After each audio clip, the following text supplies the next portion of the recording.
It feels like every time we start Freedom Friday, I say, it's Friday and you are still not free. People don't like it oftentimes when I say that, but we're not educationally free. We don't have the ability to determine what goes into the brains of our children. We don't get to determine it from a media perspective. We don't get to determine it from a social media perspective.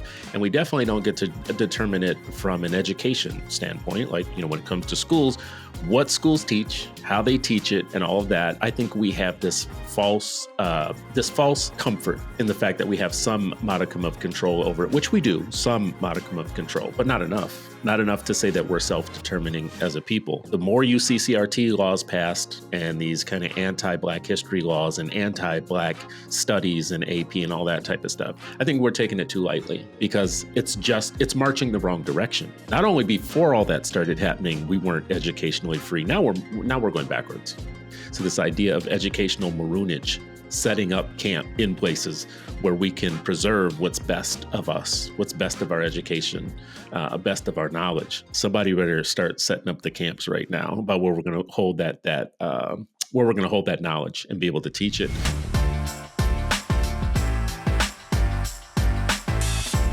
It is Freedom Friday and you are still not free. Welcome to Freedom Friday. It is Friday and you're still not free, but hopefully you are freer after this hour with Ish and me. Today we want to talk about marooning Black education. And what do we mean about that?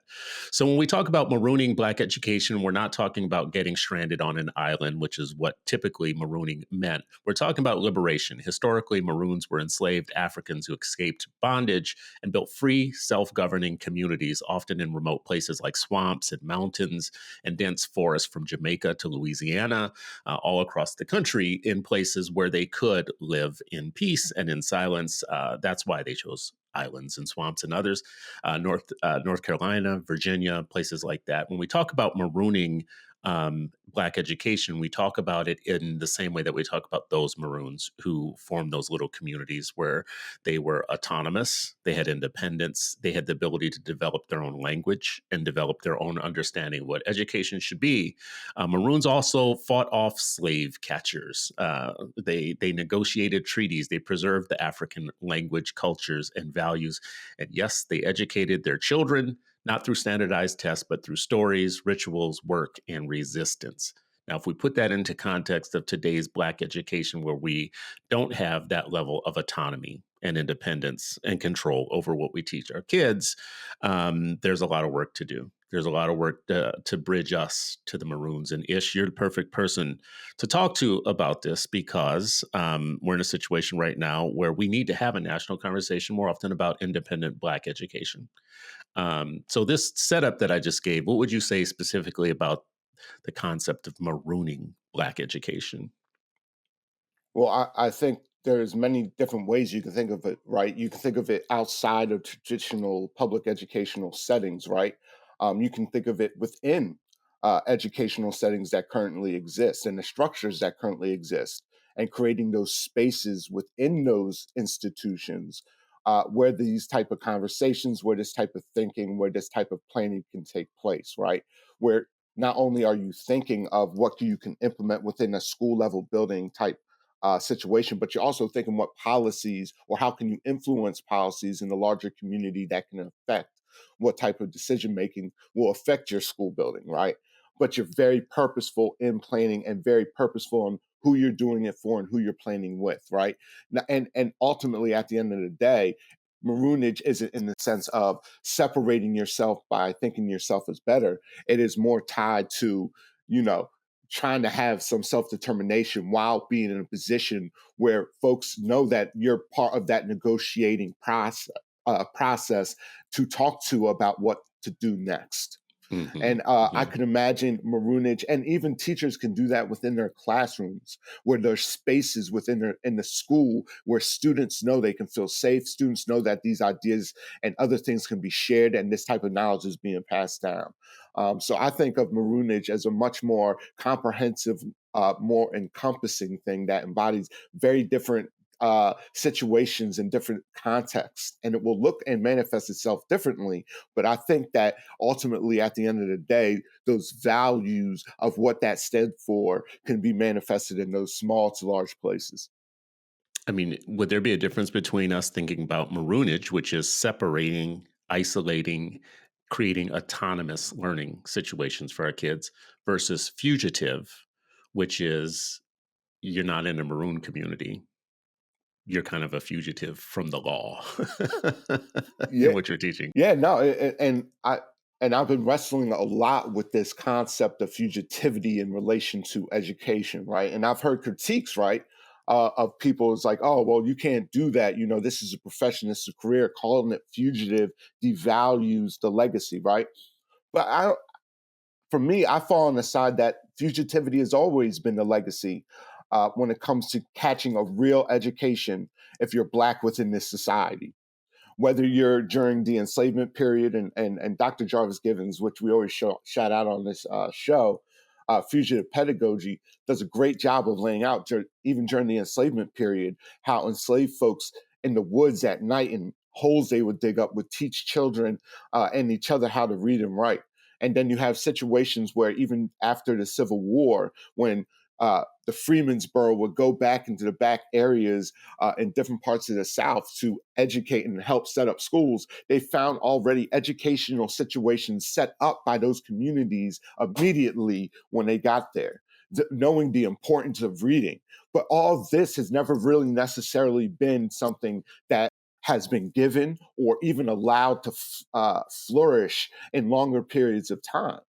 Whenever you think of who we celebrate in as Black educators, right? I think of Satima Clark, you know, who stood so fast to her values, got fired after being a teacher for over 20 years. You know what I mean? Like those type of testaments, those type of stories speak to kind of the values of fugitivity and existing outside of a system that says you're a part of it, but you're not a part of it, and that you kind of have to sneak the knowledge the real knowledge in order to make things happen. It feels like every time we start Freedom Friday, I say, it's Friday and you are still not free. People don't like it oftentimes when I say that, but we're not educationally free. We don't have the ability to determine what goes into the brains of our children. We don't get to determine it from a media perspective. We don't get to determine it from a social media perspective. And we definitely don't get to determine it from an education standpoint. Like, when it comes to schools, what schools teach, how they teach it, and all of that. I think we have this false comfort in the fact that we have some modicum of control over it, which we do, some modicum of control, but not enough to say that we're self-determining as a people. And the more you see CRT laws passed and these kind of anti-Black history laws and anti-Black studies and AP and all that type of stuff, I think we're taking it too lightly because it's marching the wrong direction. Not only before all that started happening, we weren't educationally free. Now we're going backwards. So this idea of educational maroonage, setting up camp in places where we can preserve what's best of us, what's best of our education, best of our knowledge. Somebody better start setting up the camps right now about where we're going to hold where we're going to hold that knowledge and be able to teach it.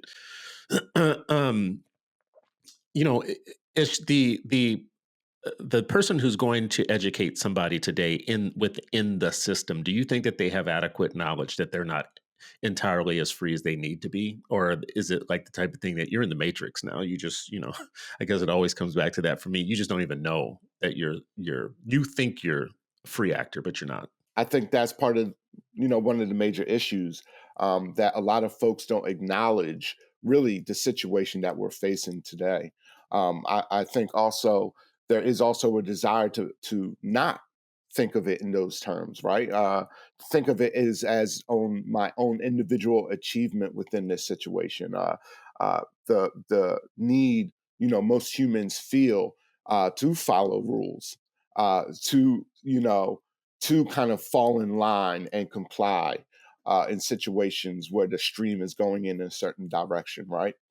And I think that as long as folks aren't being very cognizant about what they're walking into, right, and purposely be aware, like what you're dealing with is not good. And so, what you're going to do with that situation if you do decide to go down that route, and that conversation needs to be more explicitly had not just in teacher education programs or whatever. This is an explicit conversation parents need to be having with one another in community meetings when conversations come up. And there's concerns about education not happening in the school buildings where their children attend, because that conversation, if it's absent, we're doing harm to our children by default because the system is structured in that very way. And it's like the more I am in education, the longer I am in. And I look at colleagues who I work with, and I start to look at them and I'm like, are you here for simply protecting your interest? Are you here serving the communities and the children that we're supposed to serve? And unfortunately, most of the time it falls on the former, right? Most of the time when the rubber hits the road, even though all these ideas about equity, being culturally sustaining, caring, about our Black and brown children, at the end of the day, a lot of folks will fall in line and not agitate if those things slowly get eroded and those things slowly be taken away and not allowed in our classrooms. So let's go back to the marooning thing. So marooning, education in maroon communities wasn't about assimilation. It was about survival and sovereignty and soul. It was about oral traditions, spiritual teachings, agriculture, knowledge, healing practices, and guerrilla warfare strategies. Some call this like maroon folklore, but let's call it what it really is. It was the technology of escape, is really what it was. The technology of escape. So unpack that just a little bit. Their knowledge was passed through generations of enslaved people, and it gave them the tools to imagine freedom, right?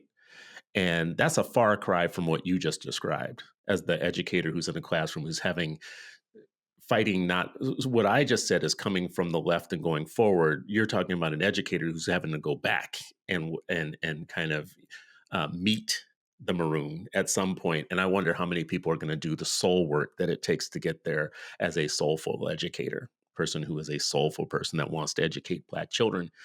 It would be easier not to do that, wouldn't it? I mean, wouldn't it be easier to take everything I just said, all that, and say, "Oh my God, that's just a bunch of psychobabble. Let me go figure out how to give these kids a test, Oh yeah, of course, and teach them how to get a good job, right? how to get And a good um, job working for who?" yeah, and check off a box and Yeah, don't ask yeah. questions and comply and obey, right? These are the underlying things. And that's why when I talk to students and even educators now, one of the questions I ask all the time is like, how many of y'all went through a whole school year, didn't learn anything, but got A in that class? And Mm. every single time hands go up, and I say, no, what you did learn something, because if you were running around, if you weren't following the orders, if you weren't complying to the expectations that were imposed behaviorally in that classroom, you wouldn't have gotten that A. And so even though you might have thought you weren't learning something, something was inherently embedded in the very premise of you receiving that A to begin with, even the fact that you didn't learn anything or you think you didn't. So those type of like things. So like when we talk about this, man, we're talking about like psychologically escaping, right? How can we imagine these things, right? If we forget the wisdom of our ancestors, think about that. Mm. Our Hmm. ancestors learned these lessons, and what you just described in maroonage of passing down that wisdom to the generations next that our forefathers developed, that's still there. There's an intellectual tradition, a Black intellectual tradition that folks have carried on that has different branches that folks can learn about and debate and talk about and think about. But instead of exposing our children, instead of thinking of these things about how they're actionable in the present context, we want to talk about them like they should exist in some vacuum in the past and in a discipline separate from our lived experiences today. And I think that's where a lot of tragedy happens with our, some of our folks today who find themselves in positions that can make decisions that can influence the educational decision making of the situation, right? And they decide to go in the path of least resistance because guess what? That's what it is, the path of least resistance. You don't want to lose your job now. I mean, your job is important. Your income's Yeah, important. not knocking That's that. how you feed your family. And I think that's the way that capitalism gets you. It's almost kind of like, Curtis Mayfield, the pusher man. I'm your pusher man. I get you hooked on something. And then once I get you hooked on something, now I don't have to worry about you anymore. So you're hooked on capitalism. You're hooked on, I got to pay my mortgage, feed my family, whatever. And that's not a bad thing to be hooked on. Like, I just want to be real clear. Feeding my family is pretty important. But what I would say to you, just in being very transparent, I am beige. I am a Negropean. I am not fooling myself that I am somehow the African of Africans of old, of yesterdays, as if my coming to being who I am didn't come through years and years and years of reprogramming and submersion into this culture that we're in right now, which has changed who I am and changed who I was meant to be. So I don't want to talk from some romantic point of view, like I am some ultra African connected with. No, no, no, no. I'm telling the truth about myself, right? So when we talk about concepts like across the diaspora, that there are scholars and that there are people who are reclaiming our history and they're talking about re-Africanization, right? These concepts that to me feel a little bit foreign to the ears because of how I've been reprogrammed, right? So I'm lost. I'm a lost person. And you cannot get to me through a unit in Black history. You have to restructure learning environments around Black life, joy, genius, these other things that we talk about abstractly. And it's hard to get there if you have been programmed the way that I have been, right? And I'm just being honest with you right now. So I need a solution. I need a solution of it not sounding like some romantic thing about re-Africanizing myself or getting to the past or whatever. Because a lot of people, just be very honest, our ears have been conditioned to discount that. So what do you think we do? Do we need community-based education? Do we need models that center, like for parents and elders and students, to be co-creators in something? What do we do to, you know, to get out of the moment, like right now? Well, right there, you got it. All those things, because right now we're in the muck, and when I say we're in the muck, I'm talking about collectively, psychologically, even spiritually, somewhat, right? And you see folks waking up nowadays and starting to pay attention and point out these things that we talk about, right? And seek what you call like re-Africanize. But I would say that's just one way to frame the idea of recentering ourselves outside of the toxicity of which you just described we have been indoctrinated with. And so the first thing to do that is to admit that you have we what you just said, like a drug addict, right? The first thing in order to quit drugs, a drug addict has to do is admit they're addicted. Well, the first thing we have to do in order to make that turn is to admit that it exists and that's true. Now, if that's true, now what? And that's the conversation that we need to really start and begin with in those community meetings, in these book clubs, as we're studying history, as we look at the wisdom of the past, right? So it's not like to romanticize because people made mistakes, people weren't perfect, and some of their ideas, don't align necessarily to what ideas should be we should be pursuing today, but it does not mean that they do not have value to inform us how to think about what we can learn from them, because they thought about it, they talked about it, they wrestled with it, they experimented with it. And so when we're looking at the past, we also need to recognize that we can't romanticize it for ourselves if we choose to go down that path. You will face opposition. You will not be liked, right? People will clap for you while at the same time, probably only two people in that whole room actually agree or understand what you're talking about. And that is just the beginning. That's how you start those things. But we need to get this in front of our children. We need to start actually even get this in front of each other, and making sure that this is at the forefront when we're thinking of moving forward. Because right now, it ain't all good. It ain't headed to all goodness. And we Mhm. need to stop deluding ourselves that building generational wealth is going to get us free in this situation. I mean, that seems like it's a battle in Black world between the idealist and the realist. That's the way many people would frame it. Like, the reality is, we do need to prepare kids for jobs, to work, to live in this world that they live in. We don't live in the world where everybody's wearing dashikis and that sort of thing, right?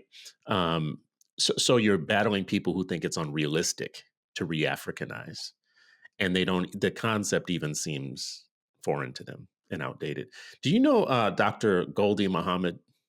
Yes, good Okay, person, so man, real good what's person. that? No, just a real good person, real. She's a real good person, man. So Dr. Goldie Muhammad talks about the literacy of liberation. So right now, I just feel like we're illiterate. When it comes to liberation, we think we're so smart. We're super educated on the day to day, on this life. But when it comes to this thing we're talking about with liberation, we're illiterate when it comes to that. He talks about the literacy of liberation, and this is about learning that makes us more human, not more compliant. But we're putting our kids in systems where compliance is the golden rule. What do you think about that? Am I making too much? Am I trying to be too intellectual here? Well, I mean, not with me, right? Yeah. But I feel you because really, like, there's a tension there, right? There is a place and a role compliance should play, right? We do want disciplined children that know the rules and follow the rules Hmm. and Hmm. are respectful to adults.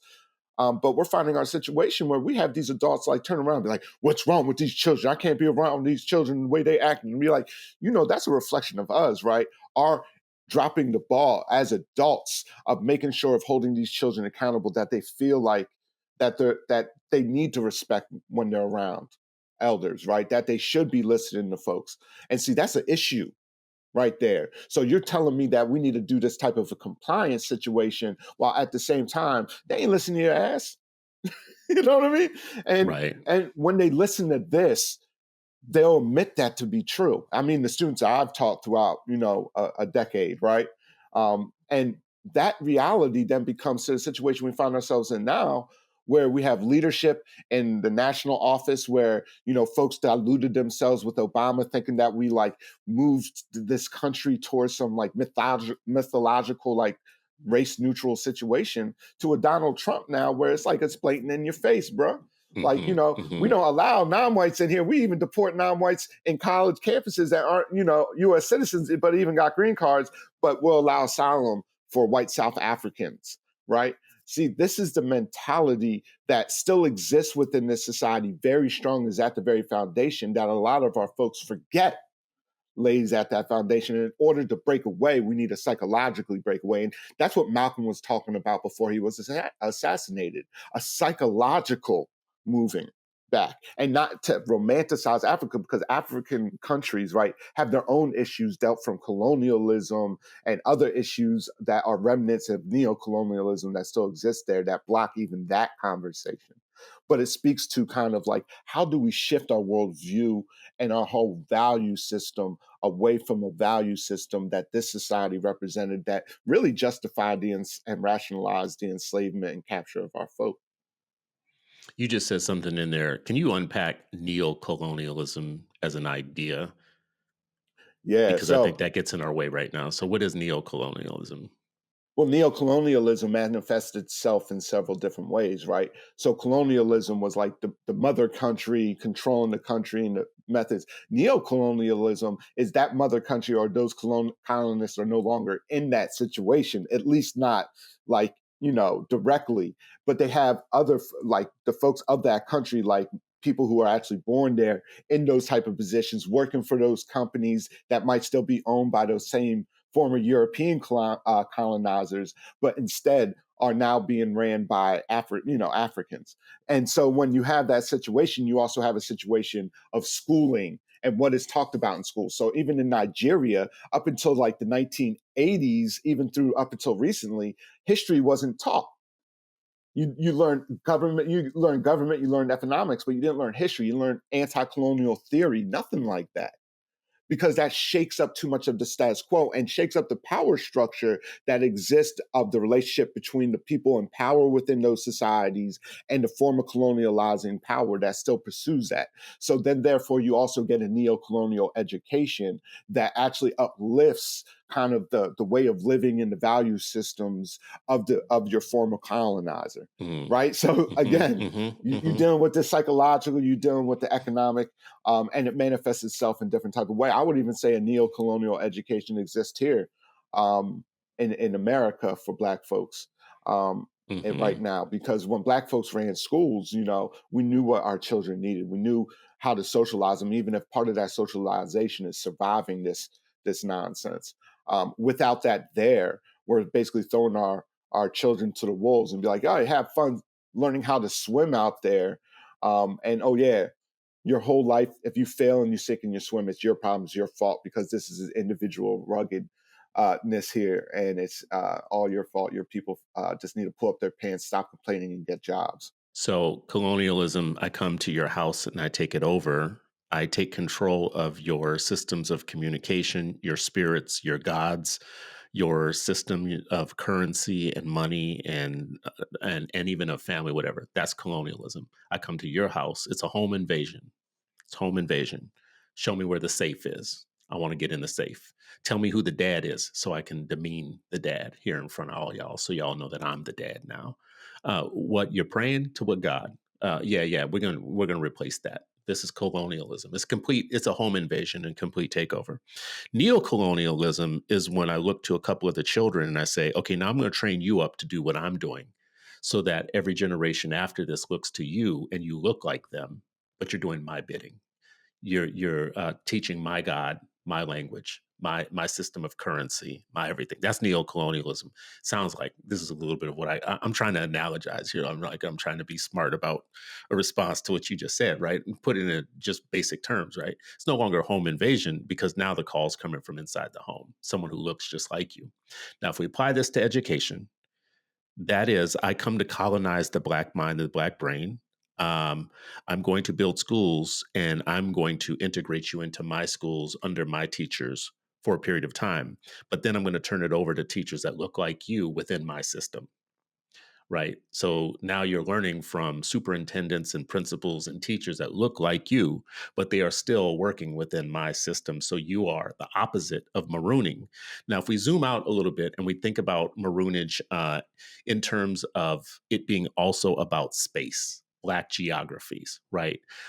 These are the physical and the spiritual spaces that we carve out to live and learn freely. That's maroonage. And if we apply that to education, that means we start thinking about Black independent schools, homeschooling collaboratives and cooperatives, learning pods, churches that double as classrooms.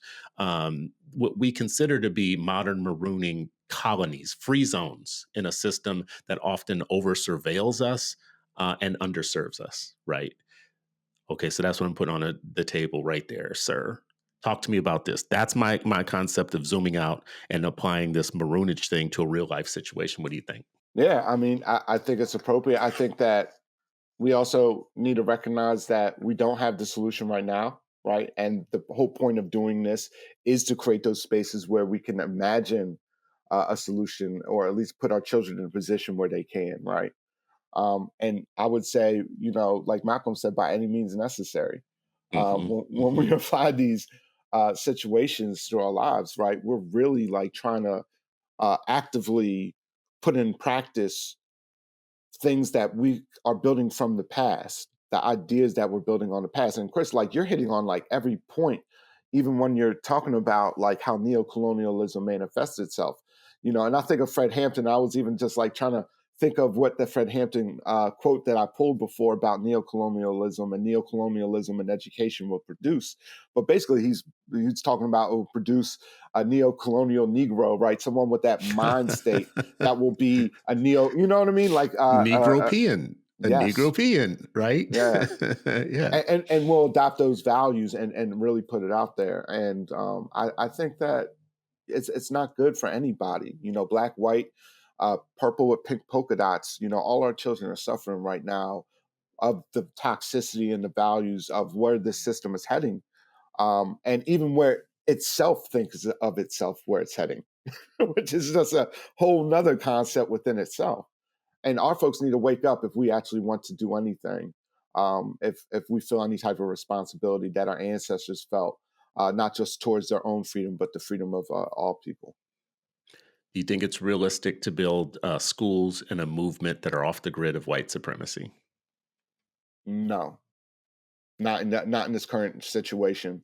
I think that you can create crawl spaces where that exists, and I think I was trying to get to that before. Like you can create like a classroom situation, you can create like a community center, you can create like a program that focuses and is able to like get that in there. But you can't write that out now and receive grant money, which a lot of nonprofits are relying upon to do regardless, right? And then also at the same time, will your program get scrutinized from whoever's overseeing that program? You understand? So when these type of things do exist, I think they allow you.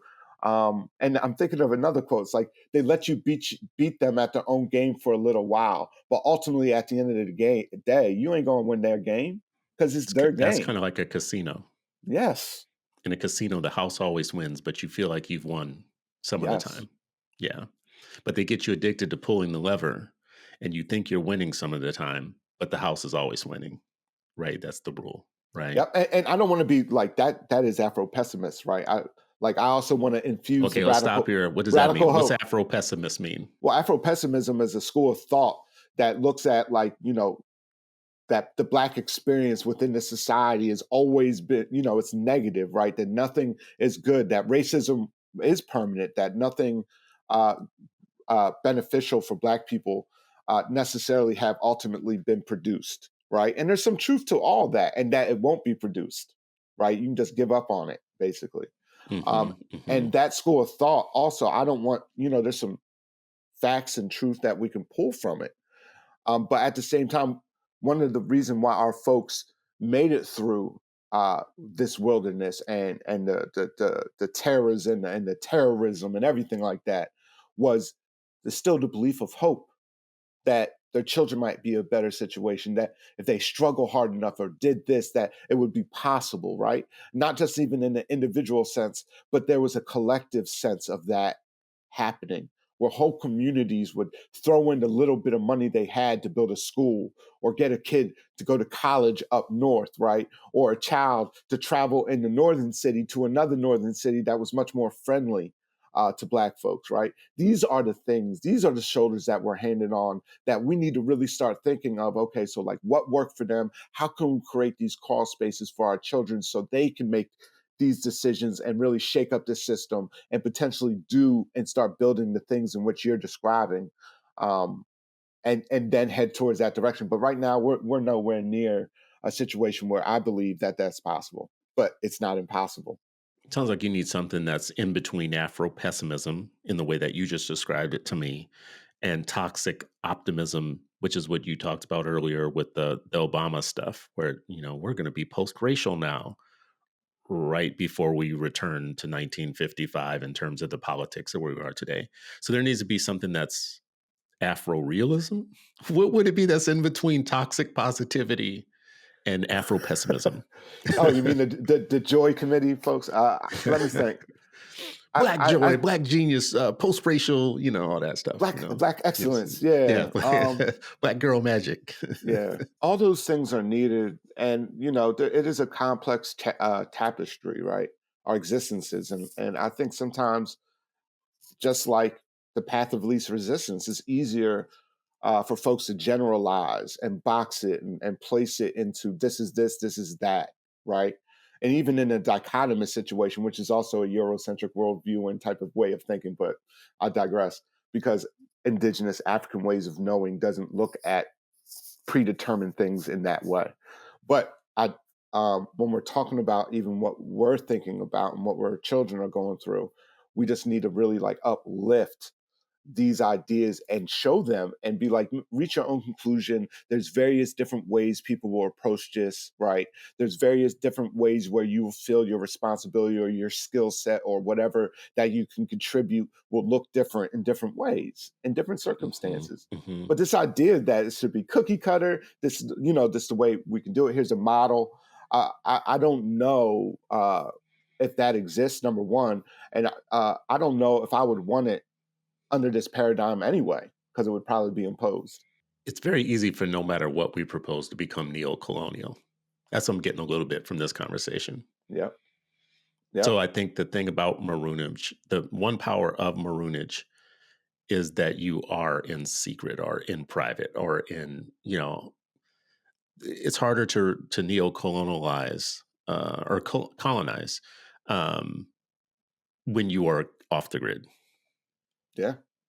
It's easier Yep. to do it when you have integrated into the circuitry, into the system, right? Because anything you come up with, when you're in the circuitry, anything you come up with, they can troubleshoot. They can find you and troubleshoot you, right? Well, I mean, we are. bruh. We're all of us are wrapped up. Nobody, listen, there Not will me, be. man. I'm mentally free. Well, that's what I'm saying. Like I will catch scuff from some of my homies, right? Who are like, you're talking that stuff, like what we're talking about right now. You're talking about that in public. You shouldn't, right? You're Hmm. putting yourself Hmm. out there. And Hmm. my whole thing is now, what you just said, nah, bro, we all wrapped up. They know your algorithm. They're marketing to you. They know, Hmm. who you visit. They know your travel record. Like they can Hmm. easily access that information. It's becoming each and every day closer to even being able to systemize that data to make it more efficient, right? You And know we need to what? stop like telling ourselves that we can just like get away from that. You can't get away from that, bro. You plugged in. I mean, listen, I'm almost speechless because of something I've been thinking about for 2 weeks now. You just hit on it, which is unplugging, going analog for a period of time. I am so connected. I have two phones. I have multiple laptops. I've got 15 different email addresses. I got all kinds of social media accounts. And for the last 2 weeks, I've been like watching some lectures on minimalism and going the other direction, going against the herd. So now, with Gen Z, there's this group of Gen Zers. There's this trend of going back to dumb phones, right? So all of a sudden, flip phones are starting to sell more now, right? Like if you're in the flip phone industry, for some reason, you're noticing an uptick, and it's the number of Gen Z people who have figured out that being permanently dialed in is actually stealing their mind from them. It's their own movement. And here I am thinking to myself, well, damn, that would be awfully hard for me to unplug, to go analog on a lot of things, to change my algorithm by not having an algorithm, right? Doing more things off of the surveillance grid. Like, everything we're doing right now can be surveilled. So maroonage and marooning just in our general life, before you get to education, it could be a way of life also. You have to start marooning your best thoughts, your best dreams, your hopes, whatever. And the best way to do that is to get out of the electronics, get out of the system in a way. Now, what I just said is incredibly hard. It's so hard that it almost seems like it's foolish for me to try and pretend like I'm going to do that tomorrow. But I certainly am studying it. Maybe I don't change everything in a day, but maybe I start changing a thing here or two. Maybe I start unsubscribing from a lot of things. Maybe I start deleting a few accounts.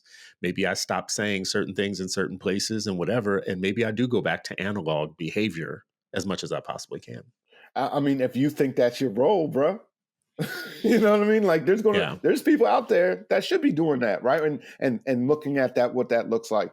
I wouldn't say you should do that because I think your voice is very impactful and you have an audience already, you know what I mean? Hmm. And see, like Hmm. that's the way I'm thinking of it, right? It's not even just off the strength of what should be done. Yes, we know what should be done. I mean, if anything, they're setting up the domino pieces to put some end game situation on us. You know what I mean? Like, the ability to track everything where we're at, you know what I mean? And to even unplug, what are you going to do? Carry cash all the time? Are you going to go to the bank to get that cash because using that Yes. card Yes, that's exactly is what you're going to do, brother. You're going to carry cash from now. Well, listen, this is what I'm going to say about this last part is I go, oh, bro. my voice is out there. I've already admitted that I'm Negropean. I've already admitted that I am the sum total of my training of where I am right now. That doesn't mean that I need to help the next generation be the same thing. Maybe from day one, I need to start saying to my own kids and to younger people, think about this concept of not being completely plugged in. I like this trend amongst the younger group to saying, I'm not going to plug into the matrix early. I'm going to be off the grid, whatever. I'm going to have a dumb phone. I'm going to be disconnected. I'm going to go on walks. So to everybody listening, to COINTELPRO that might be listening to this right now, COINTELPRO, let me just say this to you right now. You know I'm no threat because I'm saying all this stuff openly and honestly. So don't give me a hard time. I'm Negropean. I am neocolonialized. I am here saying it. So because I'm saying it openly and honestly here, you know that I'm no problem. So carry on, do what you're doing, leave me alone, because COINTELPRO, that's where you operate. But what I'm going to tell you is the Fred Hampton thing is you can kill the revolutionary, but you can't kill the revolution. And the real revolution is not me and my voice. The real revolution is the ones that you're never going to get because they're not going to get an algorithm. They're going to maroon themselves early on with the flip phone. And they are already like, the social media platforms are having a hard time keeping people now. I don't think people know that. I don't think that they know that Facebook's getting old and tired. So is Instagram. So is Threads. So is X. All of them. That's becoming old people stuff, right? I don't know if you've seen this trend of which wealthy people this year, one of the in style things with wealthy people is it's IRL, in real life, which means being digitally connected is for poor people. The real luxury is being able to do everything in IRL, in real life, right? Because you can afford to do that. Well, listen, I want that trend to carry on to other people. I don't know. Are these say people who don't use washcloths? I don't know if I want to live that life, bro. Or wash the bottom of their legs. Yeah, Yeah. yeah. Well, listen. Because that's poor people stuff. I literally saw an interview when a dude saying washcloths are poor people thing. All right, so I go ahead. Okay. See, you got me there. You got me on that one. You got me on that one. What's your final word on maroonage of education? We got a difficult road ahead. No, I'm just Mm-hmm. the quote Martin King. I think that we have to start approaching it in ways where we're thinking like that, where the possibilities exist. Where are those crawl spaces? How can I like create spaces where other like-minded individuals, we can start like thinking and coming up with things, right? Outside the view of the camera. Maybe you want to leave your phones in the car, right? It matters how deep you get into that conversation. But like then even those conversations, right? What does that actually look like in action? And this is happening, right? Folks are engaged in this, right? This is like part of the zeitgeist. Like you even point to Gen Z, what they're doing right now. And so when we're talking about this, I really do think we're laying the groundwork right now to make those things possible in the future, especially if this thing gets worse, which that doesn't look too promising right now. So with all those things, that's what gives me hope that our folks will remember, right?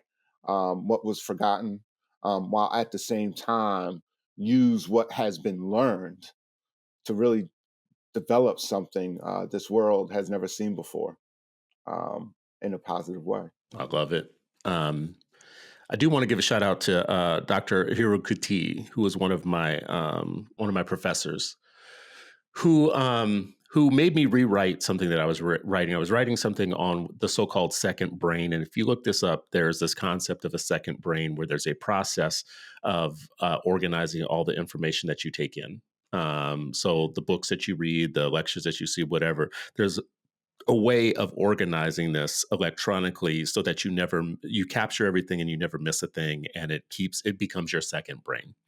And I was writing my entire final work on this on this second brain concept, and he said to me, "I'm going to need you to read about maroonage and maroons, because that's this second brain thing. Number one, it's a very Western concept that the brain is the center of knowledge, right? Like, and you're going to need to attend to that. I'm going to need you to read some indigenous stuff and kind of get around that. Whatever. I found it very frustrating because it felt a little bit like, his name is Dr. Hurix T, right? Like I felt like, you trying to be a little bit too, Afrocentric on me. I'm, blah, blah, blah, whatever. I'm glad he pushed me on it. I'm glad he made me read what I read.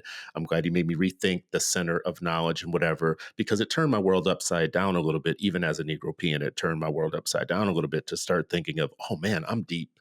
Like I'm deep in the lostness of all this right now, because just that one thing made me start thinking a little bit more. But this maroonage thing stuck with me in that second brain concept had value to me, but it wasn't off the grid enough for me to say I'm out of my socialization, whatever what I'm trying to say here. I'm intellectualizing all of this, but the bottom line is, what does marooning mean for Black education today? That is the question. Does this have any value? What we just talked about today, does this have any value to where we are today? For a lot of people, the gap between what we just talked about and where they are realistically in life, those two things aren't going to match right now. So I'm just going to acknowledge that ahead of time. But for those who do get it, and you do ask this question, what could marooning mean for us right now? Because we do need to find our autonomous spaces. We need to find Black geographies where we own the territory so that we can develop what the Black mind will be. That leads to tangible actions like starting schools, right? And building a movement around building schools that are off the grid of white supremacy. It means trusting to be ourselves to be the architects of our own liberation, meaning believing we can do this. We can actually develop places for us to learn whatever. We need that belief that we can actually even doing that. We also need a runaway spirit, not as fugitives necessarily, but as founders of the future. As founders of the future, we need a runaway spirit, right? And it all starts with us asking, like, the question of what are we going to do to help Black children learn in freedom, make them more liberation literate? And that's the whole question. So that's about maroonage today. Brother, I appreciate this conversation with you on a Friday because it clarifies so much what I've been thinking about for the week. And I'm going to write about this weekend. And you just helped me clarify a lot of my thoughts. So I appreciate you, brother. For everybody listening and watching, this has been another episode of Freedom Friday. And you definitely are not free. You are still not free. But hopefully you're freer after this hour with Ish and me. And we will catch you on the next episode.